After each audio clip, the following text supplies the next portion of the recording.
est 20 h à Abidjan. Bonsoir à tous. Voici les titres de l'actualité de ce jeudi 8 mars, journée de la femme. À la une, donc ce soir, les femmes célébrées dans les jardins du Golf Hotel. Cérémonie en présence de la première dame, Dominique Ouattara, invite tous les acteurs concernés à faciliter l'inclusion financière de la gente féminine. Et pour coller toujours à l'actualité, nous irons dans l'univers des femmes des régions du Poro, Tchologo et Bagoué. Elles produisent du beurre de karité, une activité bien lucrative, mais confrontée à beaucoup de difficultés. Dans ce 20h également, le dossier politique consacré aux politiciens et la toile, comment l'outil Internet est devenu un moyen incontournable de communication pour les politiciens, élément de réponse dans ce deuxième numéro du dossier politique de la rédaction. Élection en Sierra Leone, seule la commission électorale a le droit d'annoncer les résultats. Message du président de l'institution 24 heures après les élections générales. Les observateurs saluent un scrutin sans incident. Voilà pour les titres. Bienvenue à tous. Nous parlerons largement ce soir de la femme. D'ailleurs, c'est leur journée. Commençons par la célébration de la femme dans les jardins du Golf Hotel en présence de la première dame. Des milliers de femmes ont fait le déplacement sur place. Le point de la cérémonie officielle de la Journée internationale de la femme avec Mahama Traoré. Cette année, la première dame Dominique Ouattara et les femmes se sont donné rendez-vous à Cocody, à l'Eden Golf Club pour les festivités marquant la 41e édition de la Journée internationale de la femme. Journée placée sous le thème « Inclusion financière pour l'autonomisation de la femme et de la jeune fille en milieu rural ». Mais comment évoquer un tel thème sans faire référence au FAFSI, le fonds d'appui aux femmes de Côte d'Ivoire, initié par Dominique Ouattara? Le FAFSI est une réponse à l'inclusion financière de par ses conditions d'éligibilité au crédit. Pour bénéficier du FAFSI, il n'est point besoin d'ouvrir un compte bancaire. Une autre de ses caractéristiques, c'est la souplesse du remboursement des prêts FAFSI. En effet, il est accordé une année entière, soit 12 mois, aux femmes bénéficiaires pour le remboursement du prêt FAFSI, quel que soit le montant emprunté. S'agissant des droits de la femme, l'ONU et le gouvernement ivoirien reconnaissent les progrès de ces dernières années. L'égalité des sexes et l'autonomisation des femmes et des filles sont les véritables gageurs de notre époque et les plus grands défis que le monde a relevés en matière de droits fondamentaux. Le regard dans le rétroviseur, mesdames et messieurs, nous indique que nos droits ont positivement évolué en Côte d'Ivoire au nom de la vision du président de la République, son Excellence, M. Alassane Ouattara. Nos droits ont évolué, mesdames et messieurs. Oui, parce que son Excellence, M. Alassane Ouattara, souhaite que les femmes, qui constituent la moitié de la population de Côte d'Ivoire, aient les mêmes droits que les hommes. Pour l'accès à l'école, nous avons le droit à l'éducation, école obligatoire et également des bourses d'excellence. Preuve que les choses s'améliorent, les femmes sont désormais présentes dans toutes les composantes des forces de sécurité. Pour revenir au thème de cette édition 2018, la première dame plaide pour une mobilisation des acteurs de l'écosystème financier pour un meilleur accès des femmes au crédit. L'inclusion financière est définie comme étant une offre de services financiers et bancaires de base à faible coût qui s'adresse à des consommateurs en difficulté et exclus des services traditionnels. Cette offre apparaît essentielle de nos jours pour un véritable développement social puisqu'elle propose des solutions de financement pour des personnes habituellement en marge de la vie économique. Dans ce contexte, il est impératif d'inviter tous les partenaires, tant du secteur public que du privé, à fédérer leurs efforts afin de faciliter l'inclusion financière réelle des femmes, particulièrement celle du milieu rural. En effet, donner accès au financement de nos sœurs, quelle que soit leur situation géographique, ne peut que favoriser l'amélioration de la qualité de vie de leurs familles.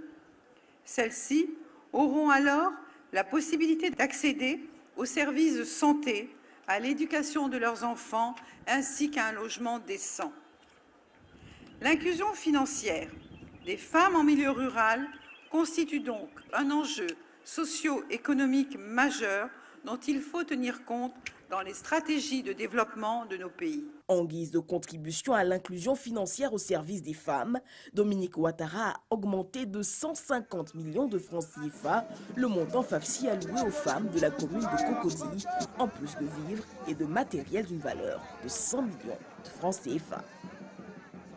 Reportage signé Mahama Traoré et Alexis Ouedraogo. Avec Herman Guivet, nous allons voir les coulisses de la célébration de la Journée internationale de la femme à l'Hôtel du Golfe.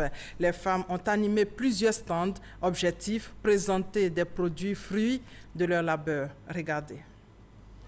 Maman, approchez, venez maman, venez vous informer, j'ai des produits ici. Nous ne sommes pas sur un marché populaire de la capitale. Nous sommes à la célébration de la Journée internationale de la femme.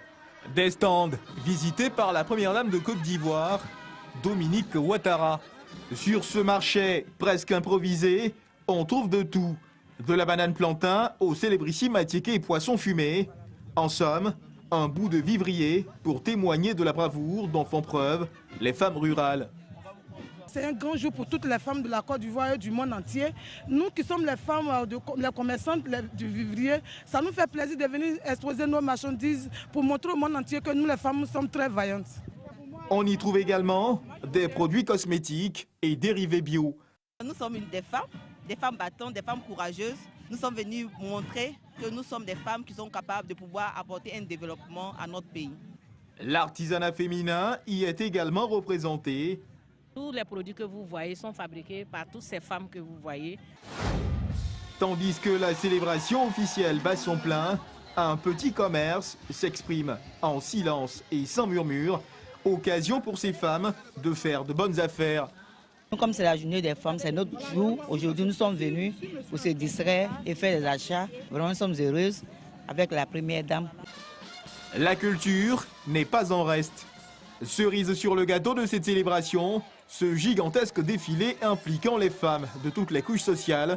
Comme quoi, le 8 mars, c'est aussi et surtout l'opportunité pour ces groupements de femmes de faire montre de leur savoir-faire. Femmes de valeur, femmes battantes célébrées se sont exprimées au micro de Mahama Traoré. Nous pensons que cette énième célébration du 8 mars en Côte d'Ivoire verra l'avènement, sinon le vote de la loi pour l'accès égal des hommes et des femmes aux assemblées. C'est notre souhait. Vous avez vu que les femmes aujourd'hui ont accès à la gendarmerie et les jeunes filles ont accès à l'école militaire préparatoire, l'EMPT. Et nous avons une femme générale, une femme grande chancelière. Je pense que le président a montré sa volonté. C'est maintenant à nous, femmes de Côte d'Ivoire, de nous mobiliser autour du président de la République pour le soutenir, pour que tous les projets de loi en ce qui concerne la parité, en ce qui concerne beaucoup d'autres sujets, puissent passer plus rapidement. La femme est au cœur de tout ce qui se passe dans le monde. Je suis venue, j'ai vu les conseils qu'elles ont donnés, j'ai vu de braves femmes. Donc aujourd'hui, en tant que femmes, nous devons nous lever, nous ne devons plus compter sur nos maris. Nous devons nous lever pour l'évolution de nos familles et de nos pays. Je dirais aux mamans de ne pas baisser les bras, de continuer de travailler, d'être autonome. Une femme autonome peut satisfaire sa famille. Dans cette famille-là, il n'y a pas de faim. Dans la même veine, les femmes invitées à plaider pour la parité dans la production des émissions d'expression directe, c'est l'essentiel du message de la table ronde organisée par la ACA, la Haute Autorité de la Communication Audiovisuelle, pour marquer la Journée des femmes. C'est Fora Zegui et Christelle Mena. 34 femmes invitées sur un échantillon de 58 reçus de janvier à février 2018 sur les plateaux de 4 magazines diffusés sur RTI 1. 2 femmes sur 432 intervenants dans les émissions de Radio Côte d'Ivoire. L'étude a été menée par la ACA et présente un décalage entre l'évolution de la société et la condition des femmes dans les médias audiovisuels. L'heure est donc au débat pour approfondir cette problématique et trouver des solutions. Les professionnels des médias étaient réunis en table ronde ce mercredi 7 mars.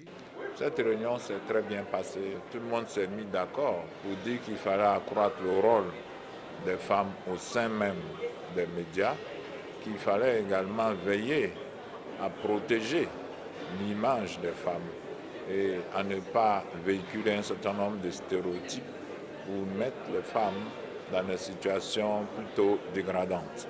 Aucune avancée notable n'a été faite en faveur de l'égalité homme-femme. Selon un rapport des Nations Unies, les femmes ne sont représentées qu'à 24% dans les médias. Et ce, malgré l'existence d'instruments de protection de la femme tels que la Constitution ivoirienne du 8 novembre 2016, la Commission de la condition de la femme des Nations Unies du 21 juin 1946 et après les grands espoirs suscités par la plateforme de Beijing. Quelles propositions pour parvenir à cette parité tant recherchée? Le leadership féminin doit être promu au sein des rédactions. Et moi, je pense que le gros travail, c'est au niveau du contenu. Et là, il y a une prise de conscience qui me fait penser que nous sommes sur le bon chemin. Simplement, sur un plateau de télé, pour une émission de débat, inviter autant d'hommes que de femmes, par exemple. Faire en sorte que la voix des femmes soit entendue. Aller dans les interviews, solliciter des femmes, parce qu'elles sont expertes, elles sont brillantes, elles savent de quoi parler, mais on ne va pas seulement les solliciter. Et puis, les femmes aussi, elles aussi, de prendre la parole quand on leur tend le micro.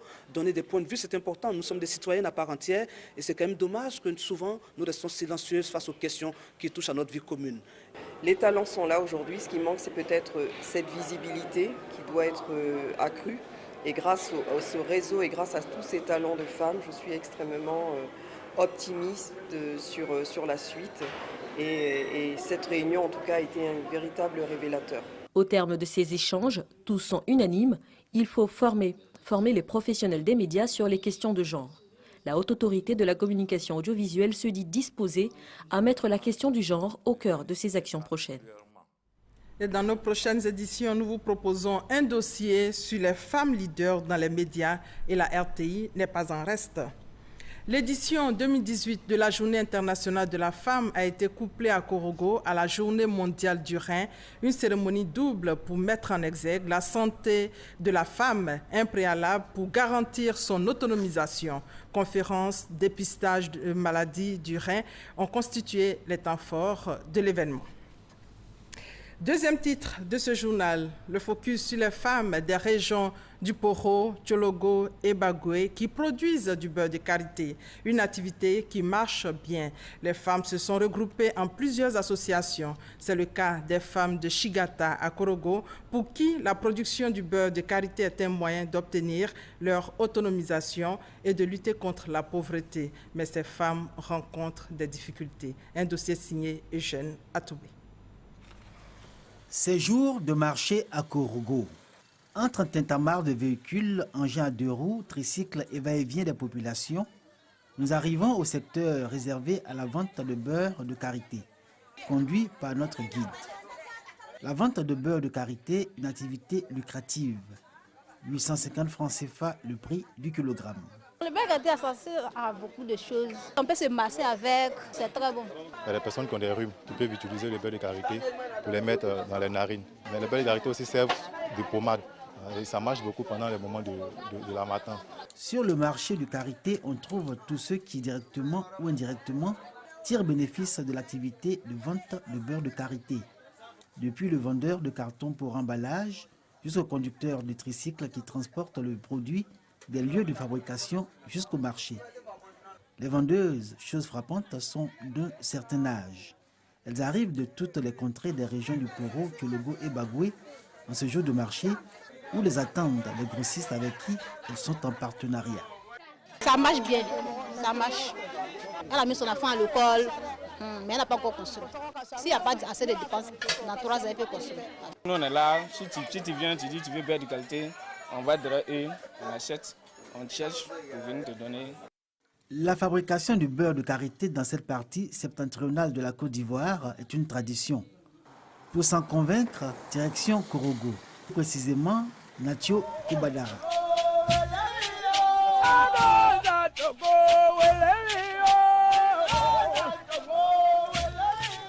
Dans presque toutes les habitations, il existe une fabrique de beurre de karité. La production est encore artisanale, contraignante même, et nécessite de gros efforts physiques. Le processus en lui-même est long et fastidieux. La noix de karité transformée en beurre obéit encore à Korogo aux méthodes traditionnelles dans un contexte de pénibilité du travail. C'est un travail qui est vraiment dur. Si tu te lèves tôt, si vous n'êtes pas nombreux, tu vas taper et puis préparer encore. D'ici le soir, tu vas finir de travailler. On veut une chose de facilité qui veut nous arranger pour faire plus vite. Le beurre là, quand on le fait avec des machines, il faut presser, ceci, cela. Ce n'est pas la même qualité dure qui sort. C'est ce qui fait qu'elles tiennent à rester au côté traditionnel. À la clé, une production faible. Mais les femmes de Korogo fédèrent leurs énergies dans différentes associations regroupant les fabricantes de beurre de karité, à l'exemple de Shigata, Anatio Kobadara.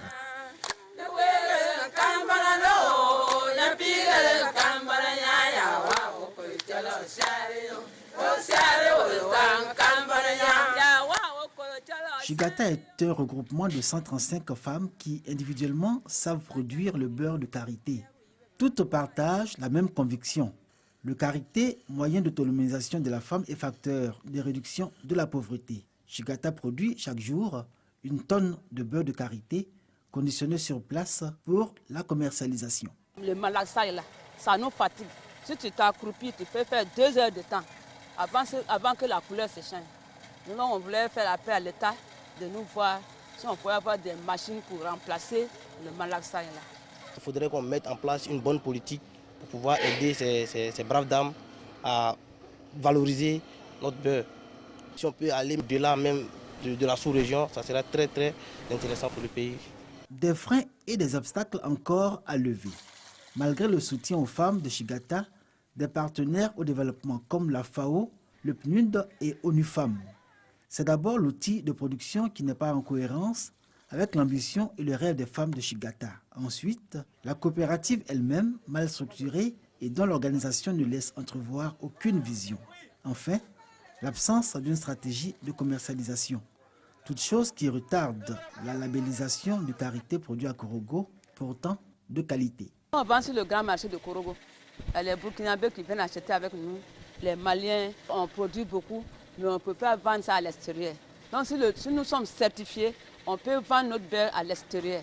Il y a la coopérative de Nacho Kobadara, il y a la coopérative de Petit Paris, il y a la coopérative de Tchekelezo, et ensuite on a la coopérative Loro Karité Côte d'Ivoire.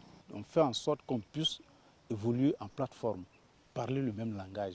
Sinon c'est compliqué. Le karité, une spéculation importante dans la région de Korogo que l'on tient dans les milieux traditionnels pour nourriture des génies.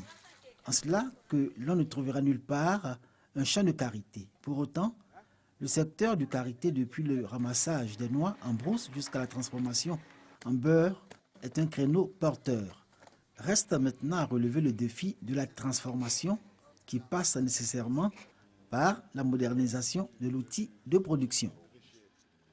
Journée de la femme, c'est une femme qui est allée s'inspirer du modèle de fonctionnement du processus électoral de l'ANC. Nous ouvrons donc le chapitre politique de ce journal. C'est la secrétaire générale du RDR, Rassemblement des Républicains, Kandia Camara, qui était en Afrique du Sud pour voir et comprendre le mode de désignation des personnalités au sein de l'ANC. Ahmed Traoré et Abou Sanogo. Une délégation du Rassemblement des Républicains, conduite par sa secrétaire générale Kandia Camara en Afrique du Sud. Une visite marquée par des échanges avec les dirigeants de l'ANC, le Congrès national africain, parti politique sud-africain membre de l'Internationale socialiste. Il s'agit pour Kandia Camara de s'imprégner du fonctionnement du parti centenaire sud-africain, fondé en 1912, et son mode de désignation de ses dirigeants. Le président Nelson Mandela est arrivé au pouvoir ici en 1994. Notre parti, le RDR, a été créé en Côte d'Ivoire en 1994. Nous sommes là aujourd'hui pour dire que l'ANC est un modèle pour nous. Nous voulons profiter de la grande expérience de l'ANC. Nous voulons nous inspirer du fonctionnement de l'ANC de la vie de l'ANC, de l'organisation de l'ANC pour bâtir un parti fort. L'ANC entend raffermir ses relations avec le RDR. D'ailleurs, une de ces délégations est attendue à Abidjan en avril prochain. Suivre le deuxième numéro de votre dossier politique. Thème choisi, les hommes politiques et Internet.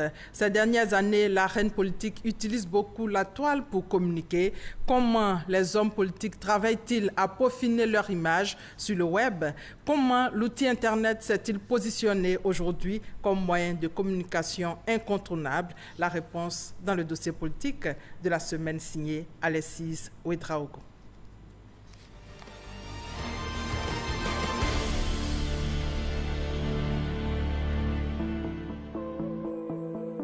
Ils sont de plus en plus présents sur les réseaux sociaux. Les femmes et hommes politiques ivoiriens se font leur place sur la toile. Posts explicatifs, démentis face à des accusations, mobilisation pour des meetings ou encore photographie de scènes de vie ordinaires. Le jeu politique en Côte d'Ivoire se passe désormais aussi en ligne. Depuis plusieurs mois, Mamadou Koulibaly, président du leader Parti Liberté et Démocratie pour la République, s'est adapté au digital.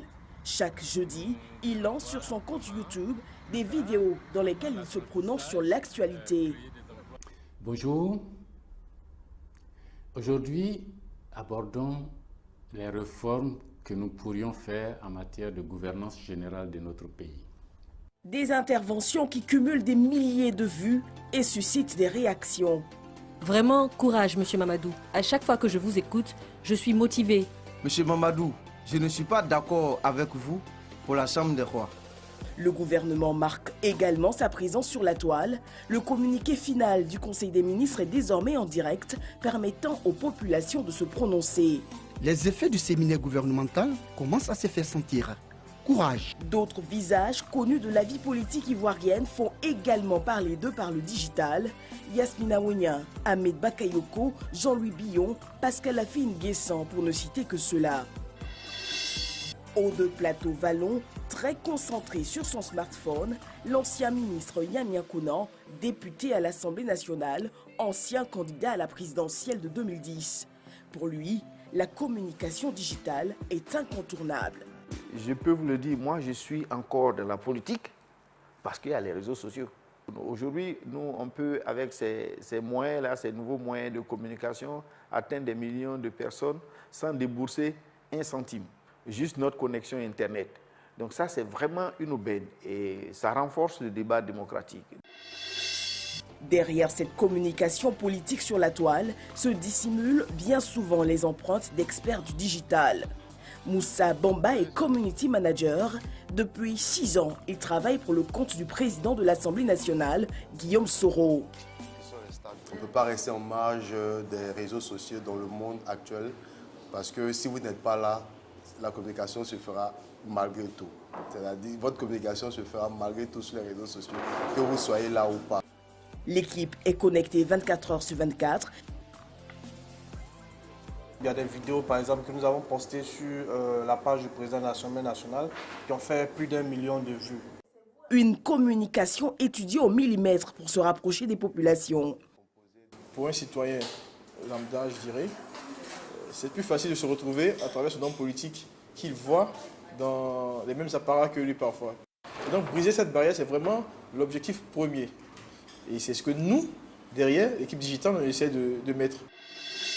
Et le sujet reste bien d'actualité. Il était d'ailleurs inscrit en lettres d'or au récent séminaire sur la communication du RDR, le Rassemblement des Républicains. Objectif, renforcer les actions du parti au niveau du digital. Aujourd'hui, les comptes rendus des différentes réunions ou des différents meetings de nos partis politiques sont sur les réseaux sociaux. Aujourd'hui, des messages à envoyer à nos concitoyens sont sur les réseaux sociaux. Aujourd'hui, même démentir, et comme c'est le cas très souvent, des rumeurs qui sont fausses, ce sont ces réseaux sociaux. Aujourd'hui, c'est devenu un outil indispensable. Un outil indispensable, et c'est pour cela qu'il ne faut pas voir en cela un frein. Il faut en faire une opportunité. Une présence diversement appréciée par les populations. Nos parents qui sont au village, dans les campements, Si le politicien ne s'est pas déplacé vers ses parents-là, ce n'est pas ceux qui auront ces informations-là. Bon, je pense que ceux qui sont en ville, bon là ça passe. S'ils doivent convaincre ces populations-là, en fonction de leurs projets et tout ce qu'ils ont comme fait des sociétés, c'est déjà avantageux pour ces politiciens. Certains, eux, restent encore attachés aux médias traditionnels. Comme moi, comme ça, je ne suis pas sur le net. Donc, c'est par rapport à la télé que je peux avoir les informations du pays. Donc, si lui, il fait passer ces informations sur le net, comment est-ce que je peux savoir qu'est-ce qui se passe dans le pays? Donc, je préfère que ça passe à la télé. Avis divergents, mais une chose reste certaine, la présence des hommes politiques et leurs partis sur la toile n'est plus une option. L'impact de ce médium de communication est reconnu aujourd'hui par tous.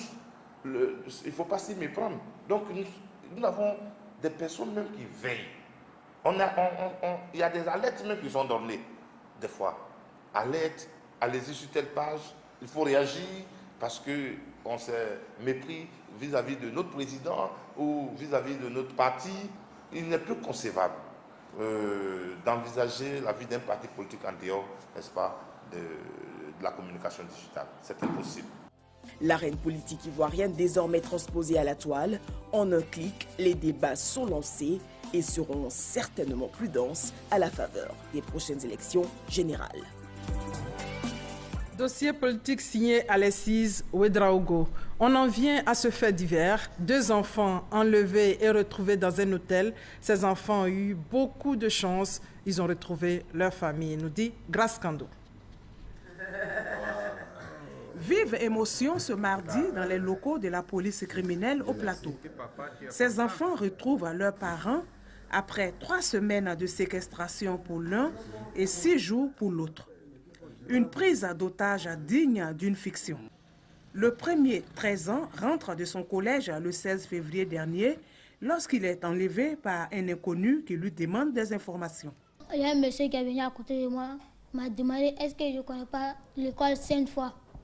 Il dit oui, il dit je connais. Il dit pardon, va m'accompagner.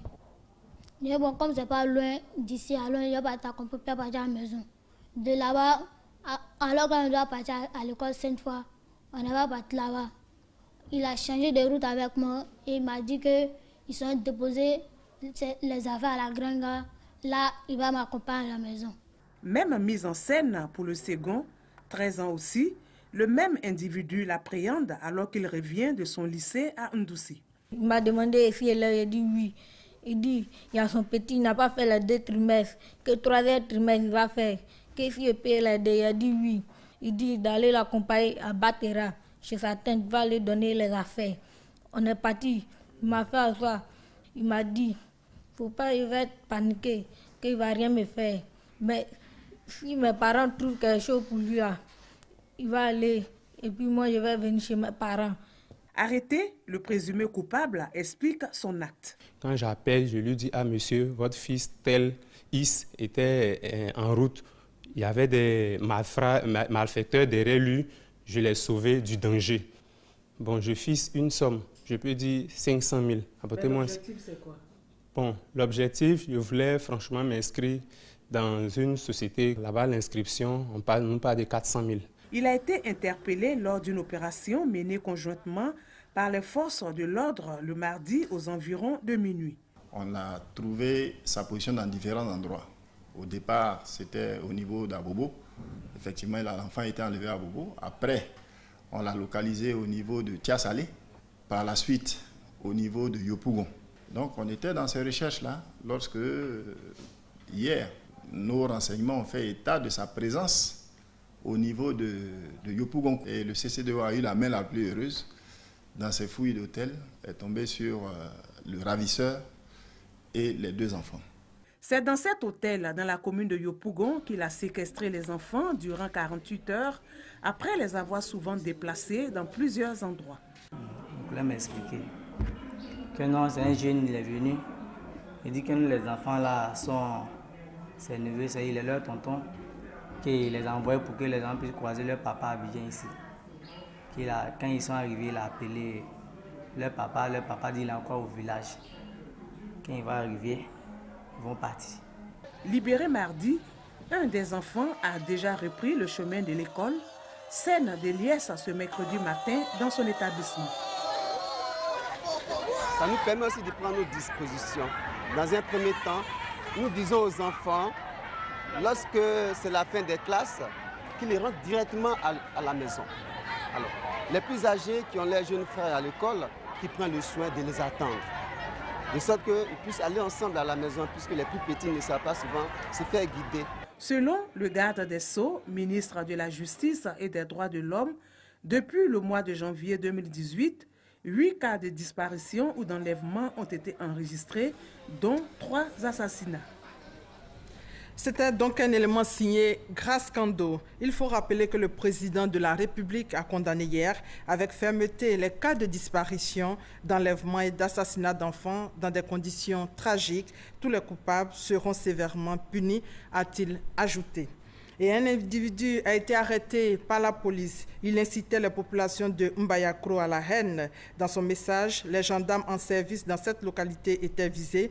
Il utilisait la voie des réseaux sociaux et il a été donc arrêté. Le compte rendu d'Abou Sanogo dans nos prochaines éditions.